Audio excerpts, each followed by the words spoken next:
Well, I'd like to begin just by welcoming all of the PGA professionals on the call from both the Middle Atlantic section and the Southern Texas section. Tagmarshal has been a great partner of ours with several facilities in our section, leveraging the platform, and I'm sure they are with the South Texas section as well. They're going to share some additional information today. And without further ado, I'd love to turn it over to the Tagmarshal team to take it from here. Thanks so much. Amazing. Thanks, Christine, and thanks to you and the team for all that you do to grow the game we all love. We do appreciate you, and thanks for being flexible in having everyone invited to our session here. But the star of the show is neither you nor me, but it's Barry Bishop, the head golf pro at WillowBrook. Barry, how are you this morning? I'm doing very well, thank you. Fantastic. Very well. Also from my side, welcome everyone. Border Sieber, CEO and co-founder of Tagmarshal, and delighted to have everyone on to learn more about a behind the scenes look at WillowBrook. And our expert webinar is entitled 5 Ways WillowBrook uses data and tech to deliver sub 4-hour rounds with efficiency and revenue gains. Sub 4-hour rounds, efficiency and revenue sounds like a winning formula. I hope we can do this title justice. Barry, to get us going, I would love for you to do a bit of an introduction to your beautiful golf course and also yourself in terms of the seat you're in and how you got to be the head golf pro at WillowBrook, your journey in the game. All right, well, thank you, Bodo. I am Barry Bishop, and I am with WillowBrook Golf Club in Middle Tennessee. We are directly in the middle of the state. We opened in 1995. I have been here on board as the head golf professional since 2000. That would be March of 2000. And so we've gone through several things that have been involved in the business of golf, and we've experienced great things and we've experienced tough times. And the one thing that has played through all of it has been the pace of play that we have tried to keep pace here at WillowBrook Golf Club. We are what I would consider a championship golf course. We're 18 holes.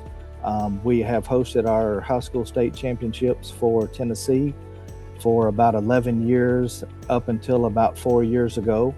And then we have had several different activities that we've gone through as far as large events such as pro-ams and things like that. But we are predominantly a public play golf course.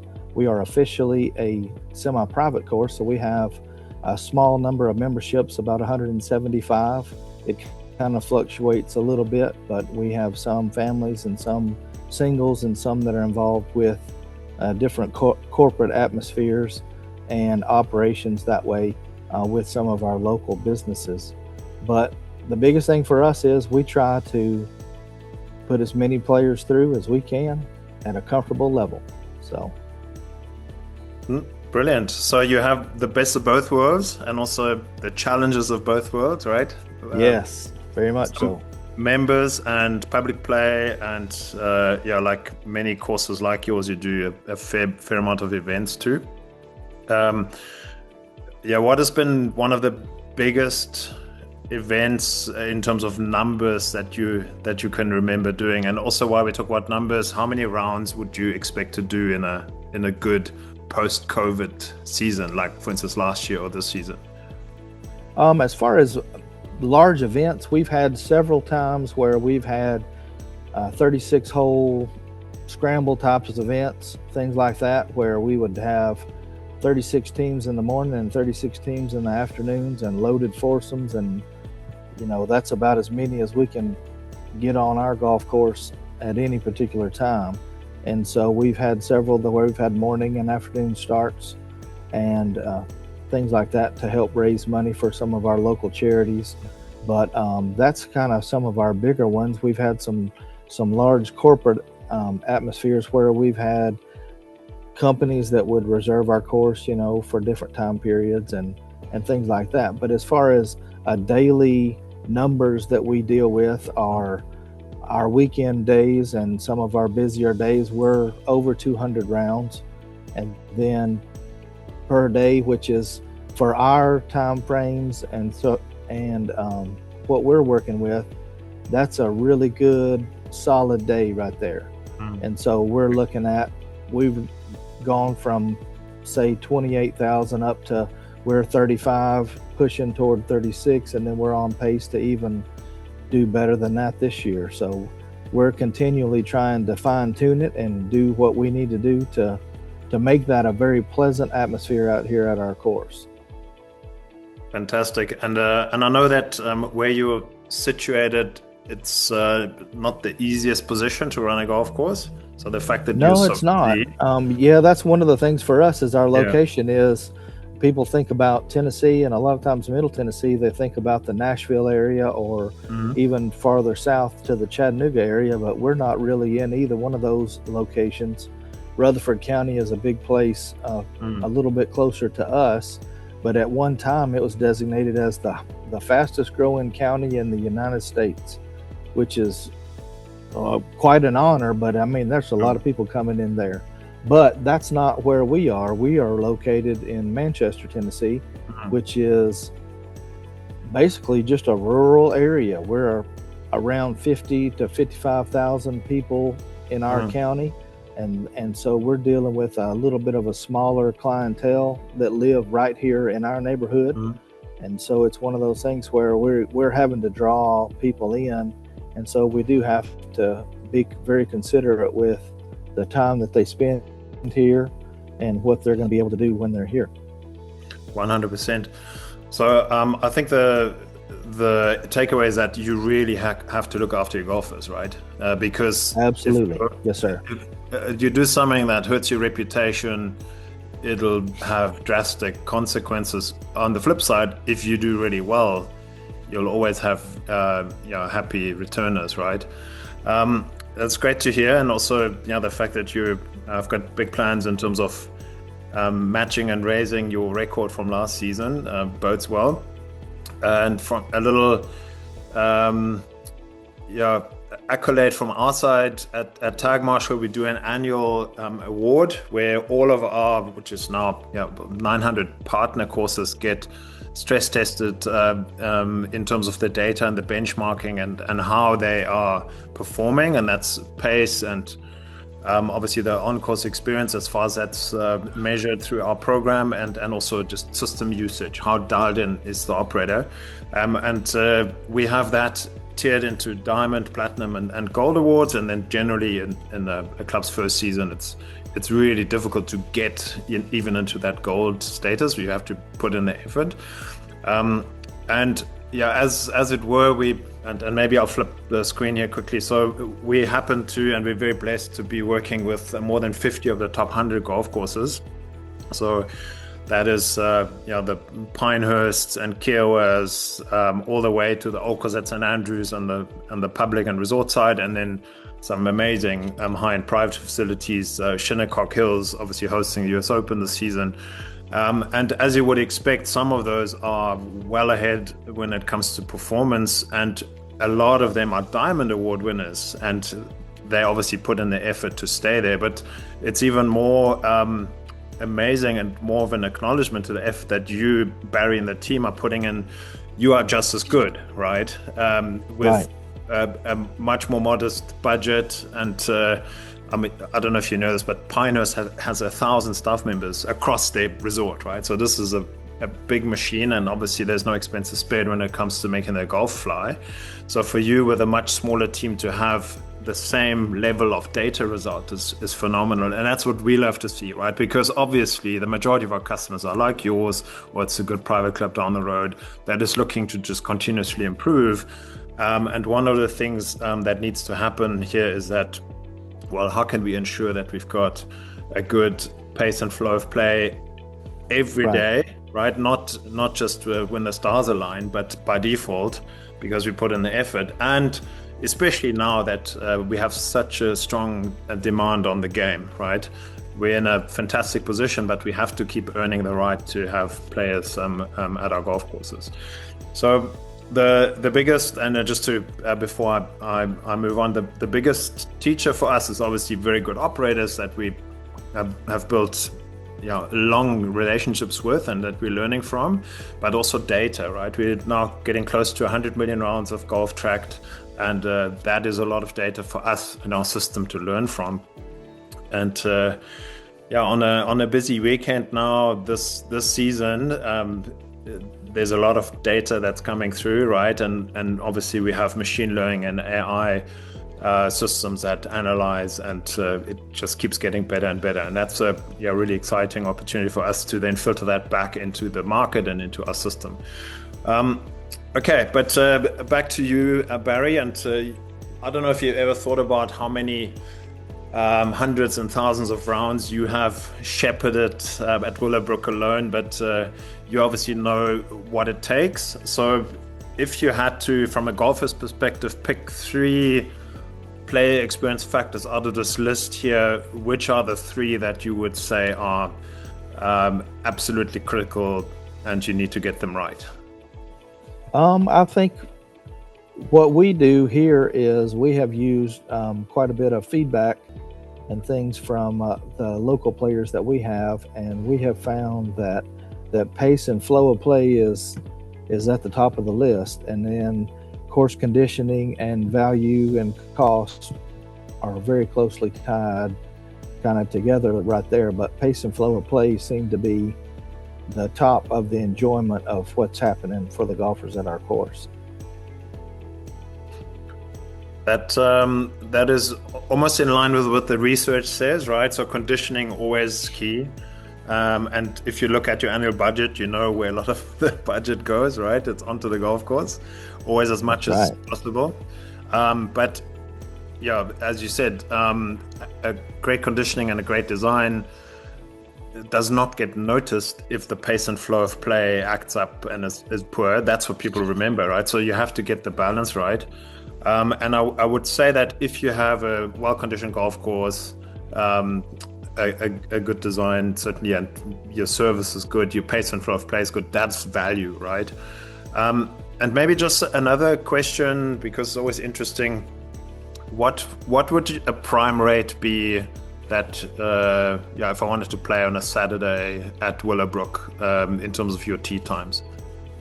The way our tee times work, our prime rate is $84, and that would be 18 holes included in the cart. And then we also include driving range with that feature. Also, we found that that was one of the things that our players really have responded to well, that we've added in from a value standpoint of kind of including that in our price, so that we don't worry about budgeting how many people out of our 200 golfers that we're going to have, what is the percentage that are going to buy range balls and things like that. So we just include it as an amenity of, okay, just like spending a little bit of time on a putting green, we're going to include that with it. And so that's one of the things that we've done to kind of add into what they have, that perceived value of being able to do that. But our rate is $84. Got you. Okay, so it's a bit of a package, and I'm sure that most of your players are familiar and they appreciate that. Just further to the question of pace and flow of play, there's obviously a lot of research that has gone into, and the USGA always spearheads that, but also the NGF, the National Golf Foundation, they're the data trackers of the industry, and the USGA has done a tremendous study here with the University of Wisconsin a few years back, and they wanted to understand what is it that matters most to players in terms of experience, and they really went to the nth degree here in terms of the analysis, and were very scientific as you would expect, and they tracked 10, 20,000 rounds and spoke to as many players, and really also set up camp at many different golf courses across the country to really understand the ins and outs. And then they proceeded to rank the different experience factors across a scale of perfect frustrator being the worst, frustrator, neutral delighter, and perfect delighter to really rank what matters most and what sort of floats in the middle. And it doesn't really matter if you do well or poorly. And firstly, they found 1,000 touch points in a golfer experience. So that a touch point is including loading your clubs into the car or booking your round online. Those are all touch points. Driving through the gates, getting greeted, checking in, all of those are touch points, and it goes all the way to post round receiving an email potentially with we'd love to have you back this weekend, we have XYZ on at the golf course, right? So those are touch points, and they realize that the most negatively perceived, the perfect frustrators, are both pace related. They're minus 1,000 on their scale of 1,000 plus and 1,000 minus. It's the worst thing to do. Corrective pace of play action is there, meaning the traditional marshal role, not well liked. Also, as part of the study, that's something that came out. Corrective pace play action said, "Hey guys, you're slow. Get on with it." Right? This sort of messaging and sort of that abrasive positioning is the worst thing to happen to golfers. The only thing that's just as bad is if other people are slow in front of me. Right? That's equally as frustrating. Then on the flip side, who would have thought positive etiquette of a ranger is the highest ranking delight factor because it's probably so unexpected traditionally. And then somewhere in that top 10 is information provided about pace of play, because as a player, normally I'm perceiving myself as reasonably quick, but I want there to be information so that other guys, the slow ones, everyone else is slow, right? Not me, can see that and I feel like I'm being looked after and it's a priority at the golf course that I'm playing. Barry, you've obviously seen it all. How do you feel about this being so polar for players? Are you surprised at all? I'm not surprised with that at all. And probably the biggest thing that I see is we have got to entertain our golfers that come out to our golf course.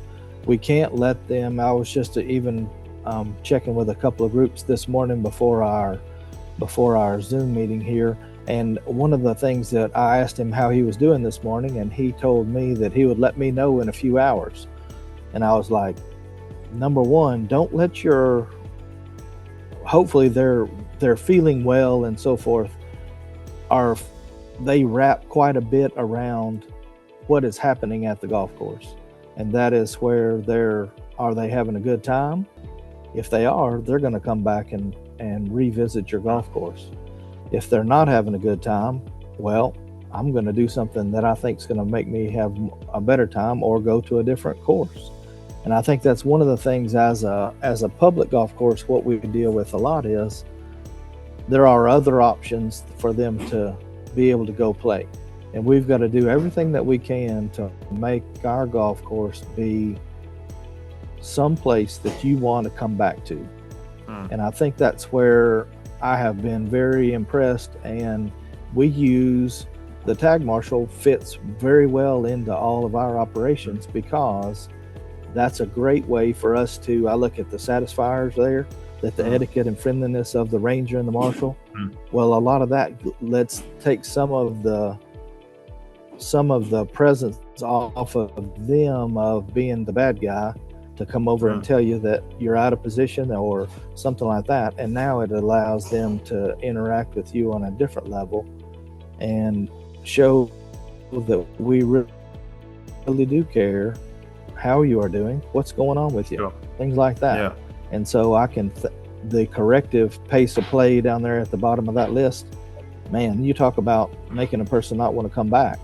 That's a quick way to make a person not want to come back to your golf course. And so to kind of streamline that is a message that has to be told, but to be able to streamline it into kind of an educational process for those golfers of, okay, what does it take to get around the golf course? What does it take for all of our players to get around the golf course at a reasonable rate? And I think that's where the information that we have in front of us, using it this way, is it's very good to be able to see what's happening and to be able to control kind of what is that narrative that our players are getting from us. Sure. Yeah, I'm hearing many elements here to how you're thinking about this that I really appreciate. The one is positioning, right? And you already said something that I would encourage everyone who's on here to consider. Barry said a player's out of position, right? And as a message, that is so much easier to compute for a golfer than hearing, oh, you're slow, get on with it, right? So being out of position and the positioning is key. Then the other thing that I'm hearing is you have the data and the right toolkit to make sure that your team can be successful, and they can convey a message appropriately and to the right people, right? But we'll obviously dig more into what that looks like in terms of the backroom technology, also what the golfers see in just a minute. But yeah, it doesn't happen by chance, it happens by design, and that's very evident in your explanation already. So I want to just add one other bit of research here that's important, and that is from the NGF, and it shows that the youngest cohort, which is the 18 to 34 year olds, is now the largest in the game, right? So the cohorts go 18 to 34, 35 to 49, 50 to 64, 65 and up, and it used to be an older game, and we have really managed, and with a bit of luck too, to rejuvenate the game quite drastically. And if you're thinking of your career, Barry, at WillowBrook, over the 20 odd years, that you would have seen players grow up, right, through these generations. That's right. There's more younger players. They have different needs, right? And they're not all coming into the game now because their dad is dragging them to the golf course when they're 10 years old.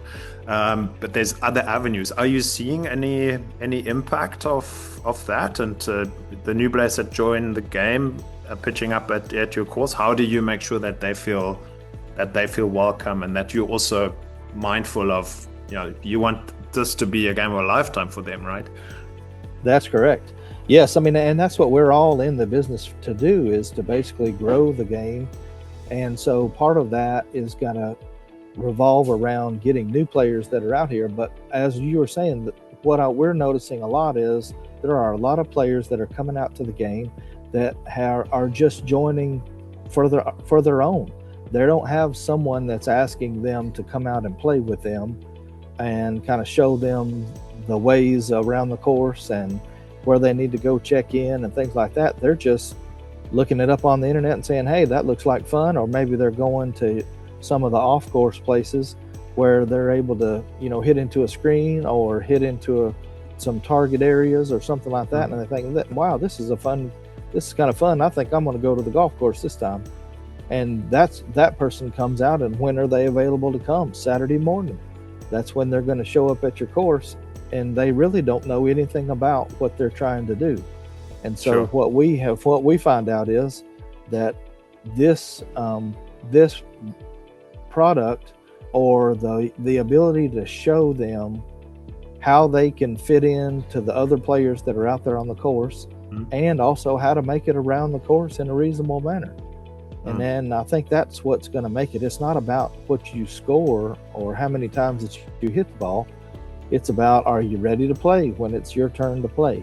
Things like that kind of go back to what we were all taught a long time ago, but we've kind of taken for granted for years that everyone that came out to your golf course knew that information. But I think, like you're saying, that large segment of that younger player, there's a lot of those that they don't know anything about that. They were forced during that time that was very stressful for us in all businesses, where we had to do a lot of things that were outside and things like that. Well, there was a whole new crop of people that came out to play our different golf courses, and so we were charged with that ability of being able to make that enjoyable both for them and for our other customers that were already there. Yeah. So we spoke about earlier that you have the best of both worlds in terms of but also the challenge, like managing members, managing the unknowns, right, which is your daily fee cohort. And within that, you have scratch players, you have seasoned players, you have players that have been to the course 50 times, and you have very new players, right? So it's a very broad field, and not an easy thing to manage. But the opportunity is getting even bigger, right? Because there's another, and I spoke to somebody this morning. I love watching Full Swing on Netflix. The moment something's on Netflix, it's culture shifting, right? We've seen that with Formula One. We're big interest in that. We've seen that with the Queen's Gambit, where all of a sudden all the kids wanted to play chess, right? Where 3 weeks before that series, nobody wanted to play chess. So we have a fantastic opportunity. So that latent demand is now more than 20 million people that are saying, I'm really interested in playing the game. So the more we can open our doors and our arms and create a friendly, welcoming environment, like you're saying, and you're so mindful about, the better, right? And then there's another consideration is that younger players, they're generally a bit more time stressed because, if you're 65, hopefully you're retired or close to retirement. Well, where have you got to be, right? This is what you're going to do on your day. And if the round takes 20 minutes longer, so what? But if you're under 40 and you've got kids, or also if you're 25 and all your adult years have been years of DoorDash and Uber and instant service, right? Your threshold for patience is probably a little bit lower. And we're seeing that the data supports that under 40s are willing to pay up to 25% more. That's 23%, and 36% under 40s are willing to pay up to 20% more for faster round. It's a factor for them deciding one golf course over another, right? And they're saying, well, if you can give me consistently quicker round, take my money and I will always come back to you. So this is another consideration when it comes to how do we do right by that younger cohort that is the future of the game, really. That latent demand, actually the number is 21.2 million people, and it's a fantastic opportunity, right? And that's just grown and grown and grown over the last 10 years or so. So we need to make sure that we play our cards right. And I think the game is in good hands with teams like yours, Barry at WillowBrook. Okay, so now we want to go through the five opportunities and the 5 ways in which you make this all happen. So the first one is proactive pace management, and with Tagmarshal we have a key sort of backroom element which we call the live map. That's our dashboard. That is your control room, if you will. And what that needs is it needs to get live data, right? So I'll just quickly explain the various ways in which Tagmarshal gets data. So there is an 8-inch and a 10-inch GPS type screen that we install into any sort of golf cart. And we have a classic tracker. We can do a cart stop with these units as well if that's required. And we've actually, our initial system a decade ago was just walking golf tracking, right? So obviously you can still do that. And then we have another data point that we're very excited about, and that is wind and the live pin location. So that's wind at the green level, and that gets fed straight back into the front end that the players are looking at. But what all these units do is they feed live data into the dashboard, which we look at just now, and to the back end and analytics, because you can never know enough about your business. And Barry already mentioned it is your job to create an environment where you can, let's call it, process as many players as you can safely process without going too far in terms of now every round takes 6 hours because we've overloaded it, of course. But you also don't want to go the other way and saying, well, let's just do 15-minute tee times and relax, because then you're giving away 30 or 40% of your revenue opportunity, right? Which means your business is not profitable. So you have to get the balance right. So at your course, firstly, what carts do you guys have the system installed in? We use Yamaha gas carts at our facility. And so then we use the 8-inch screens, as you're saying, the two-way 8-inch screens. Mm-hmm. And they seem to do very well with ours. They give you, obviously they give everything that the player would need. And he has a layout of the hole, and very interesting, especially for players that are are the newer players to the game, is what we talked about, is they kind of get a little better picture of what's in front of them and things like that. So that works out very well. Nice. So yeah, it's about the interface with the players, right? But for you and the team, it's about, you want live data, you want to know what's going on out on the golf course. So we're going to talk about the colors of the map in just a minute. But before we do that, tell me quickly, who is looking at that? Who's got a login, and who have you got checking in on Tagmarshal on your stuff?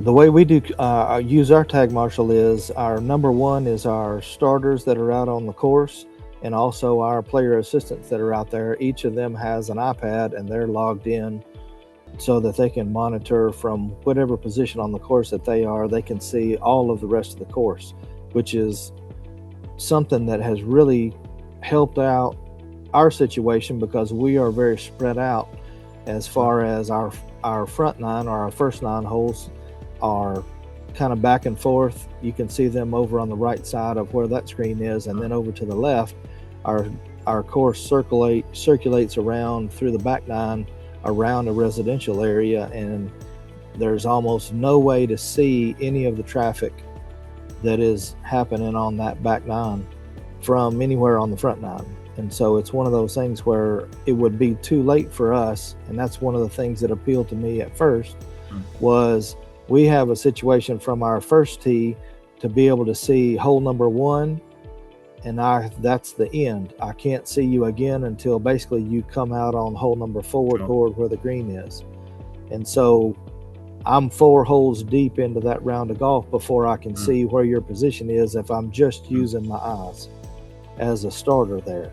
And so this is a way for us to be able to see and monitor what's happening at the early points of that round, or then as I go later, I can't see very much.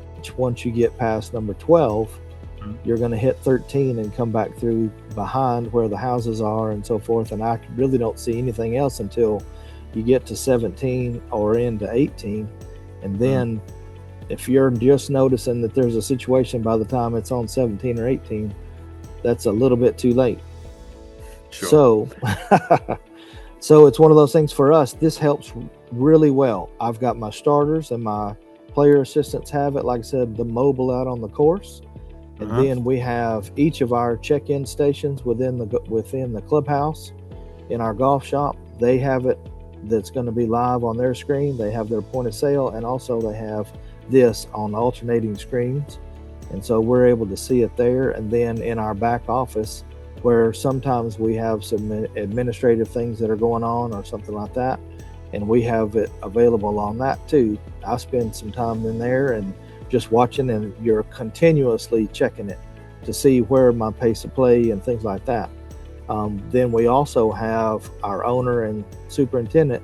He uses the mobile version on his phone, and he watches it quite a bit too. And so there's several of us at all points during the day that are watching this information just to see what condition is our course in as far as the pace of play, because as we said before, that's one of the most important parts of the player experience. And if we've got to make sure that we're committed to being able to manage what that area is. Got you. And it's also your business engine, right? Ultimately, it Absolutely needs to be well oiled, and you need to make sure that you keep an eye at all times, and you have the right alerts. Like if your car is overheating, you need to know, and it's the same. So let me just talk quickly to the colors. So green, as you would imagine, is all good. This group is on pace or quicker. Then you have red, which means this group is out of position. But there's also another color, and that is magenta, or your purple. So this is a bigger problem, because you might be out of position, but maybe there's a gap in the field and you're not actually impacting a group behind you yet, right? So we differentiate, but we make you purple and bigger. You can see immediately this is a bigger icon if you're impacting a group behind you, and that group is held up. So that is marked as orange. So those are the colors. Very easy, and our goal is always that we want to make sure that you know what's going on your golf course in 5 seconds, right? So in this case, we've got 2 groups that are out of position. and holding up one group each behind. And we need to also, sometimes things don't go so well, right? We need to then give you a start point. Here's your biggest problem, because if we were to just run basic algorithms against a time grid, very quickly, half of your groups might be red, and then it's no good information, because where do you even start untangling the issue, right? So some of the items that work into the algorithms, and you said that so nicely, you need to make sure that you know what's going on the first 3 or 4 holes, right? Because if a group's falling out of position, then they're going to be a big headache for you, and you need to make sure that you know that. So our algorithm checks that. Where in the game are they? Is it the first hour in, or have they turned already, or is it the last 2 holes? And depending on their position, then we would rank them higher or lower as a problem for you. Another thing that I think is specifically also beneficial to you, because you have so many, you have members, you have a lot of return players, is to have the integration with the T sheet. So that is that something that's that you check when you can see a group's falling out of position? You actually want to know who they are, and so that you get a better idea. We absolutely do, and I think that's where part of it for us is we work with our staff, especially to be able to recognize from the time that a person walks into our golf course and walks into the clubhouse for checkout procedures and so forth. We want to know if is that a returning customer? Mm-hmm. Is that a brand new customer that's first time to our facility? Is that going to be somebody that's a member that plays there, 4 or 5 times a week? Or what is the I guess it's the educational level of that person for our facility and the way things happen at our golf course. And so that's a great way for me to be able to look at it very quickly and see. Obviously you see the cart numbers on there, but I don't know off the top of my head who's sitting in each cart, because they're going to be in different carts tomorrow, or whoever it is going to be able to do that. And so what ends up with me is I can take a quick glance, see numbers, I scroll down the screen and see who the players are that are involved in, whether they're in the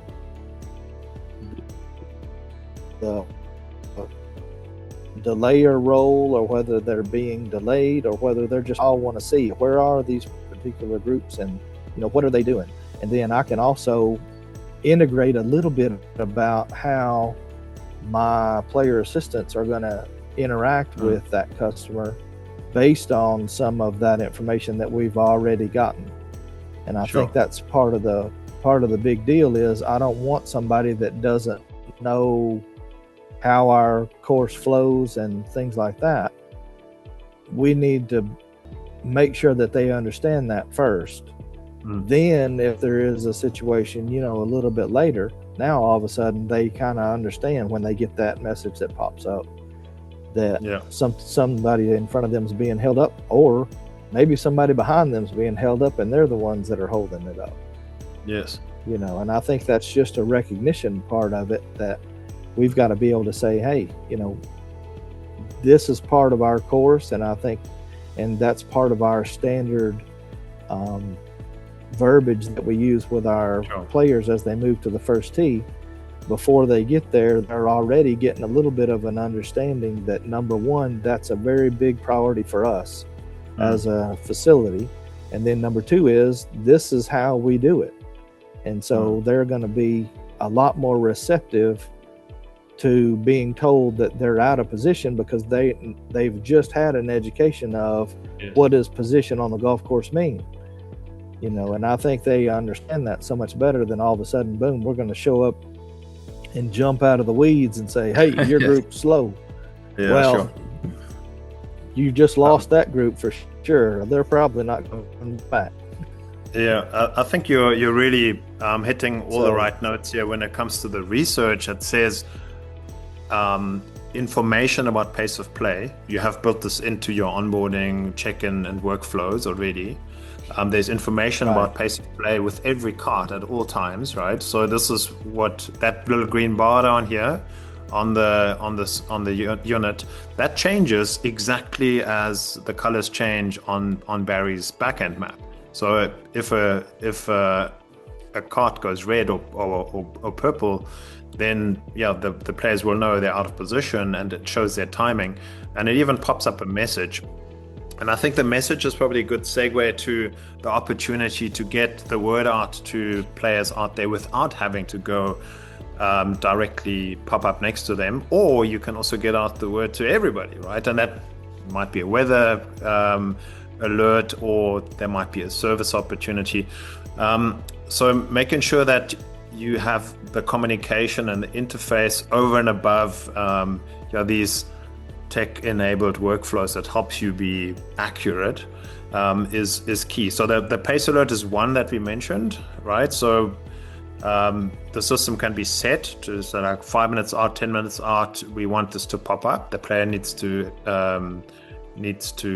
confirm that they've seen that. If they want the GPS and the yardage, they need to say yes. Right. I get it.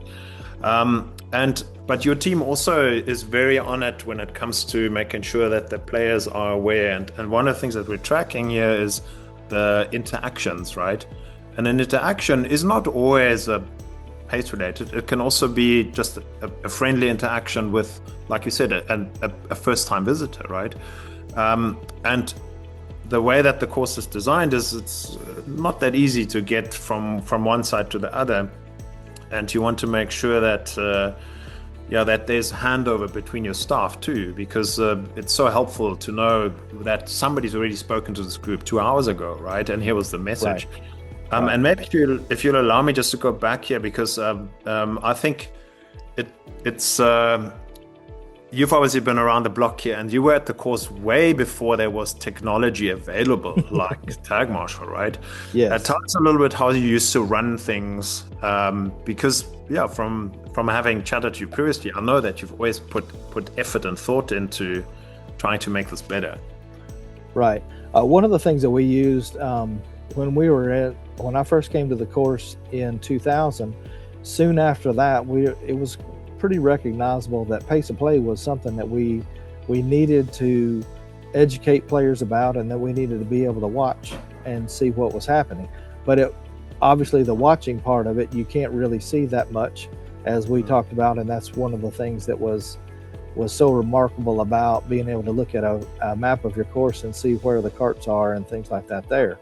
But what we would use is a system of, we actually had flags with our player assistants, where we had red flags and yellow flags and green flags, and we would just come by, and from 50 yards away from where that position was on the course, my player assistant can wave a flag at that group, and then understand what he's mentioning and what he's doing, and not having to worry about having a confrontation at some early amount. And the other part that was very time consuming, but it was one of those things that we recognized that needed to be done, was taking a spreadsheet and figuring out the pace of play for each individual hole. And if a player started at 9 o'clock, what position is he going to be at 9:24? What position is he going to be at 10:48? And we could cross-reference that grid that we had there, and it would tell us exactly where he should be on the golf course during that time, because it takes a little bit of time to figure out. If I'm thinking, okay, it takes this long for this hole and this long and this long, and I'm trying to manually add it together and things like that, and it's just like, that just doesn't work. And so we had, and the other things that we did was just something as simple as taking a card and putting it on your cart that has your start time, what time you should be making the turn, and what time you should be finishing. Because I think here again, there's a lot of times where we take for granted that our golfers know when they're supposed to be finished. Sure. And to know how long it should take to play golf. Yeah. And I think that's where we've got to make sure that we're the one that are giving that message to them, as opposed to us reacting to whatever they think that message. So look, I've seen this a few times in conversation where operators used to say, we used to do this manually with lots of labor, lots of effort, lots of eyeballs, That's right. lots of radio chatter, lots of spreadsheet, but it's so much effort and it's expensive to do that. And then you can't have your eyes out there all the time. Sometimes you're behind, sometimes at the wrong place. And also the data gathering over time is, if it's in a spreadsheet, eventually, or on a piece of paper, eventually it dies and you don't actually have access to that. But I want to commend you for being so proactive. And the flag system, the colors, right? There's a lot of that logic that we've built into our system. And in a different universe, it would have been called Tagmarshal, right? Not Tagmarshal. Right. But look, I really want to commend you for always having thought about it and being proactive around it. Now you obviously have a lot of automation, and the automation brings efficiency, right? You don't have to go out there all the time. You don't have eyeballs. You don't have 3 people out. You don't need the manual tracking, pen and paper. That you have a system for that. So one of the things that's important is having, and this is our version of your spreadsheet, what actually happened last Saturday with that 9 o'clock tea time, right? Because the guys just wrote an email to complain that it was a 5-hour round. So we have something called a track map, which is a history of every round played, which cards were in that round, who were the players in that round, when did they start, when did they finish, how did they go across the course with various checkpoints, did they have geofence breaches, did they have interactions with our team? Everything's recorded, and you can access it at any time. When and how is that useful to you and the team at WillowBrook? Well, that is very useful to us for exactly what you're saying. Sometimes we have comments that are made, sometimes just in passing, by some of our regular players, and they say, well, it took 6 hours to play last week, or whatever it is. And it's like, always before, there was the situation of, I knew that wasn't true, but there's no way that I can have that discussion with a person if I can't show them that it was something different. Sure. And I think that's part of the education process. Is it may feel slow to you because you play, as one of our regular players, you may play golf 2 times during the week on a weekday, where you may be one of the first groups that goes out. Well, obviously you're setting the pace to whatever you feel is the pace that you play. And that may be 3 hours and a half, let's say, or 3:25 or 3:15. So I'm going to play 18 holes in that amount of time, and then I'm going to turn around and come out on a Saturday morning, and I'm going to have a 10 o'clock tee time, and I'm going to play in right at 4 hours. Sure. And I'm going to think, gee whiz, I waited every hole. Yeah. Compared to that 3-hour round, yes, you probably did wait every hole. But I think that's part of the education, or being able to communicate with our players so that the message that they give to their friends is not, pace of play is so slow out there at WillowBrook. That's 100%. Not what we want it. That's not what we want to get. Yeah, and I think to your point, yes, there is a percentage of players that need education and they need to be helped along, right? But sometimes you have a fast play problem, right? So there's a group that is, they know the course so well, and they're playing at their pace, and the group in front of them they think are slow. Meanwhile, the group in front of them actually is playing in a compliant way. And now they're coming to the clubhouse saying, "Oh, it was so slow. We waited all the whole day." So this is where, if you have data, you can have this conversation, and if not, well, the customer's always right. It's more difficult. And the other thing that requires communication, education is, where do you go, where don't you go on the course, right? You want to obviously be able to protect certain sensitive areas, and in your case, you want people to stay out of the residential. So this is where the geofencing can be set. Just give us a quick minute how that's working out, and what does it actually do? Like when a player goes somewhere where they're not supposed to. Right. It works out very well for us in that we've had a few places around our course. We're not really having environmentally sensitive areas like some courses do, but we have areas where we have noticed that carts are prone to be damaged if they go into a particular area. because of trees, because of things like that. And so we've used some of the geofencing that we have to mark some of those areas just as a reminder that basically will flash on the screen. It will give you a message there. You can allow it to use noise where it'll make an alarm sound too, just to be able to remind that person, if they're going into that area, this is an area that you need to evacuate, or you need to come back out to the fairway area. And I think we have noticed several times where I think things have probably been alleviated as far as damage to our carts because of hitting options, hitting different things and stuff like that. Now the other is we have a neighborhood within our golf course, and a lot of those neighbors are players at our course and things like that. And I think, again, people just take for granted that, oh, you live on a golf course, well, then I can just drive right up into your yard and get my golf ball. Well, that's in fitting with the level of etiquette that we would like to see from our golfers.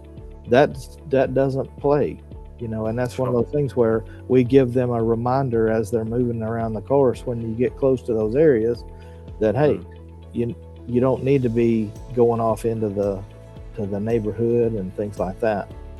And I think that's one of the things. And then obviously from an insurance standpoint, around the outside of our course, it's the same way. We have parameters set up that we don't, you're not allowed to take our golf cart out across a public road, let's say, and do something like that. And so we have that where we have been proactive on that stance to be able to say, hey, we just need you to do that. That's great. And just from a technology standpoint, what Barry's experience is, you can send a single message to a single card at any time, right? And that can be custom. Correct. Or you can have a message pop up somewhere specific on the golf course that is geofenced, or you can send a message to everyone, right? Hey guys, inclement weather, please get back to the clubhouse. And the ability to get that message out at the right time, obviously, is an efficient way of interfacing with the players. I'm going to have to speed us up a little bit here, Barry, because I want to be mindful of everyone's time, and I'm the play assistant here who needs to tell myself that we're a bit out of position. But I really love the insight that you're providing. So let's see how we can wrap up in the next few minutes. So one of the things that we discussed was, it's great to have the live data. It's great to have the toolkit to manage things efficiently, but you also have a lot of back-end data that tells you, are we getting better, right? And what happened on a day where we weren't doing so well, and how can we do better next time? So here's a single day just a few weeks ago. Your goal time is 4:27. You bring your day in at 4 hours 6 minutes, and the average on pace 74%. Well, with pen and paper methods, you would never know that unless you spend hours trying to analyze it. And then also another thing that's on here always is, what's a hole by hole runtime, right? And then we split that even into time on tee, time on fairway, time on the green, so that we know if there's any overages, or some holes might be running significantly quicker than anticipated, right? How do you balance things out to make sure there's no wait times? You can look at this on a single day basis where you see every tee time, and then the colors carry through here. You can see there's a few groups delaying, groups behind them. You would hover over that, the players' names are. We even create player profiles for you, and you can look at it on a week or monthly basis, any time frame. Quick question before we move on to the seasonal data. Do you look at that, and then how do you use it to engage your team or maybe your processes for improvement? Yes, we take a look at that, and I do look at those. I'll use it, and the neat thing about it is you can do a single day if I want to look at a single day, or if I want to look at a combination of 2 or 3 days, like over a weekend time period or something like that, or if I want to see in particular things that we want to bring attention to our staff or our team. And so what we'll do is we'll have our I'll have our team members come in, and basically we'll take a look at it, and we'll kind of talk about, what is this situation? Is there a way that we can avoid certain things? And I think part of it is we've addressed in the past has been, even with our maintenance crew out on the golf course, is we were noticing a certain couple of holes that were taking longer than what we thought that they should have, just for a par 5, let's say, in a par 3, and there was a little bit of a purple situation, and then where we were having some delayers through there, and then everybody's getting held up, and then it would kind of release after that. But what we wanted to do is kind of free flow that a little bit better, and we got to looking at how the course was set up, the conditions that the course were in. Number one of the holes was a par 3, and everyone can relate to this, that it was either you could have it be a long hole, 175 yards, or you could shorten that up to about 150, and now all of a sudden more people are hitting it on the green, less people are hitting it wayward shots and things like that. And then also from a hole location standpoint on that particular green, rather than being close to one of the edges where more people are going to be missing that green and having to add a chip shot in and things like that, we noticed that our pace of play was directly affected by where is our hole location and where are our tees selected. So this is fantastic insight, and that's exactly why we built this, right? So that you can make changes and then see, is it working, right? And sometimes you have to do things that are counterintuitive. You might have to set up a hole harder, right? Maybe a bit longer and maybe a tougher a pin location to buy time for the next hole, right? So, but you would never know until you track the data around it. I'm going to just summarize here very quickly. So the seasonal data for you guys, where we started tracking October right through 2 weeks ago, you're bringing that entire season through. I mean, mind you, there was obviously a slower period, slower in terms of volume of play, faster in terms of on-course in the winter, but in 3 hours 47. So everything that you've played in that period, lots of golf played, 3 hours 47. And I think that's something that you, but also your players, who are obviously part of the solution here, can be quite proud of. And then you have a breakdown of how does your days of the week run. Obviously Saturdays, busy, 4 or 9. Some of your days are really flying, as you said earlier. So the consideration is, do we need different goal times, right, for different parts of the day or for different day of the week? Because the system allows for that. And then you can communicate and then also potentially segment, okay, here's a period where our seasoned members will play and we will trust them to play in 3 hours 30. Here's a period where our tee sheet is open to new players and we'll give them a bit more space potentially. So all of these things can be explored. I'd welcome if you check in with our customer success agent that works with you, Terrence, to see what you can investigate and what might make sense here. And ultimately, it's also always a business decision, right? Because you might run a certain amount of intervals. I know that you're already quite tight, but there's others who are saying, well, we feel most comfortable doing 11 or 10 minutes. How do you consider and we're trimming this down potentially to 8? And if you can do it safely, what's it worth to you, right? So a baseline business, $90, you're saying your green fee is $86, $88. If $90 average spend, 280 business days, 11-minute intervals gives you $4 million baseline versus 8-minute intervals. That 3-minute decision gives you $6 million baseline, right? So it's always important to look at, right. And you said that earlier, how can we maximize our revenue potential, but we want to do it safely so that we don't hurt our business. So that's where our system really allows you to dial into this incrementally, and maybe some periods can be run at 9 and then we train ourselves to run them at 8, maybe certain days of the week, and not think that it has to be one flat application of an interval and one flat application of a goal time. But once you have the data, you can really get smart around it. And you guys are really dialing in so well. I'd love for you to get a little bit more daring on some of those opportunities, and including some of your holes are running faster than you thought they would, right? So you can actually bring your goal time down a bit, and you can also communicate that, hey, all the 30,000 rounds we've done faster than we ever were, and that's good for your marketing, right? And here's the data. 3 hours 47. Well done, everybody. Let's keep going. And I think I'd love to see this on an ad almost, right? So tell me quickly, how do you utilize the communication ability that the advertising or the notifications give you as our point 5 here of our 5 points we wanted to make? Sure.